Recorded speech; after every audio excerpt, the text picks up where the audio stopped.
This is Black Panther. He has one of the highest skill ceilings in the game, and there is nothing worse than going against a good Black Panther player. I decided to dedicate 10 hours of gameplay into learning this character to see if I could become as good as the Black Panthers that constantly send my back into spawn. I had two goals: to become a good Black Panther and to hit Grandmaster in less than 10 hours. Luckily, we had a head start because my alt account was already at Platinum, so that's where the challenge began. 3 minutes on this account, dude. That's crazy. The first 2 hours were really just me running around looking like an idiot and trying to get comfortable with the abilities. Oh no! Oh no! Oh no! As you can probably tell, I wasn't exactly the most talented Black Panther. What the f? However, I did have some moments of hope. No, bro, I don't know how to play this. How do you... Final score, 3-2-2.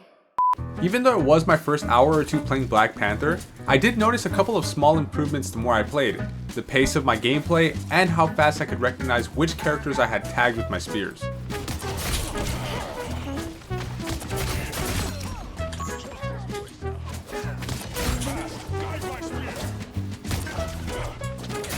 Get the fuck out of here. However, not everything was sunshine and rainbows. Get the Luna, dude! No way, bro!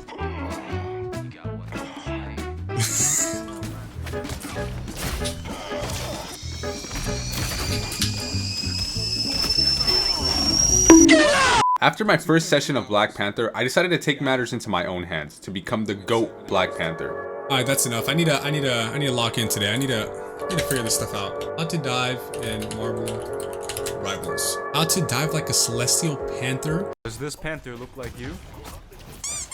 Yes. The tickle monster, bro. Dude, I'm so ready, bro. I feel like I learned so much in 5 minutes and 52 seconds. Let's get it. Let's get it. Excited to start my second session and riding the high from watching a dive tutorial. I was ready. Oh, what the? Wait, I just popped.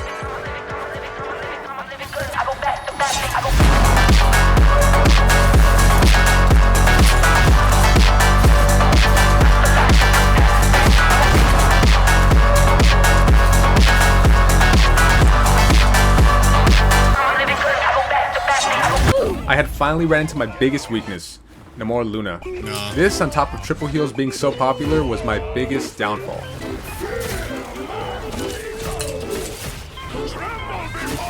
Does this panther look like you? Yes. I just tickled the shit out of them. I took the loss as a lesson and walked away with a learning experience. At this point, I was 4 hours into the challenge and had learned two things. Number one, play patiently and keep an eye on your enemy's cooldowns. Capitalize on mistakes or when they've used a crucial ability in their kit. For example, here, I noticed the enemy Loki used his lanterns, so instead of diving and wasting all of my cooldowns, I wait for the lanterns to go away and I execute my dive. This secured the kill on Winter Soldier and I got out safely.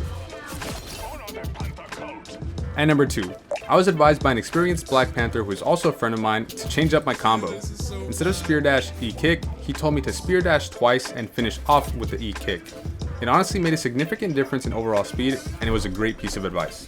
The more I played, the more confidence I developed in my abilities as Black Panther. That was until I ran into my hardest matchup yet. The game started off completely fine. I was diving, I was getting kills, I was doing my job like a good Black Panther would. Oh, I got a pick. What the heck? Okay. Abilities.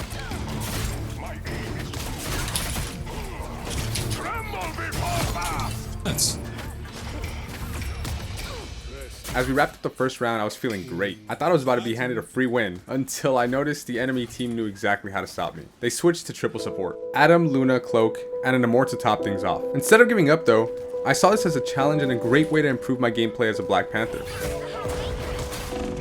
Right here. Although I was absolutely useless during the second round, I tried finding ways to help out my team as much as I could. I locked in and I tried a different approach.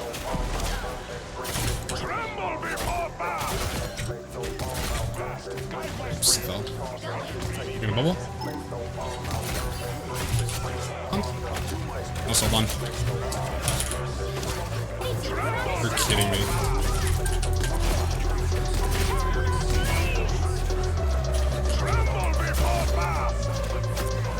Yes! Let's go! Wait, did we pop up? Let's go! I think we won! We came out on top during the third round and won the game. Now let me explain to you exactly what the most important thing I learned during this game was. As a dive character, you don't always have to get a kill. Sometimes, simply distracting the backline or getting someone low enough for your teammates to kill them is enough to win the entire fight. Stats aren't always everything, but being a good teammate that can adapt and improve is.